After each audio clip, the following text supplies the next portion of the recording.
یہ سیدنا ابو سعید ابن معلہ رضی اللہ تعالیٰ عنہ کہتے ہیں کہ میں ایک دفعہ مسجد نبوی میں نماز پڑھ رہا تھا تو اللہ کے محبوب صلی اللہ علیہ وآلہ وسلم نے مجھے آواز دی، تو میں چونکہ نماز میں مشغول تھا میں نے جانے میں تاخیر کر دی.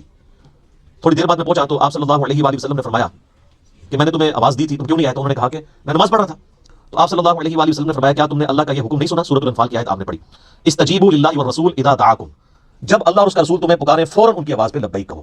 اس کائنات میں ایک ہی ہستی ایسی ہے مخلوقات میں کہ جو اگر عین نماز کی حالت میں بھی کسی کو بلائے تو نماز توڑ کر نہیں، نماز چھوڑ کر اسی حالت میں ان کی خدمت میں حاضر ہونا یہ فرض ہے، سورۃ الانفال کی اس آیت کے تحت اور بخاری کی اس حدیث کے تحت. اور وہ امام اعظم محمد رسول اللہ صلی اللہ علیہ وآلہ وسلم کی مبارک ذات ہے. نماز توڑ کر نہیں، کیونکہ نبی علیہ السلام کی طرف جانا اللہ کے ایک حکم سے دوسرے حکم کی طرف جانا ہے. وہ جہاں پہ نماز اس نے چھوڑی ہوگی، اگر ایک رکعت پڑھی ہے، 2 پڑھی ہے، 3 پڑھی ہے، تو آ کر وہیں سے اپنی نماز شروع کرے گا، اس کی نماز ٹوٹے گی بھی نہیں. اس پہ اجماع امت ہے.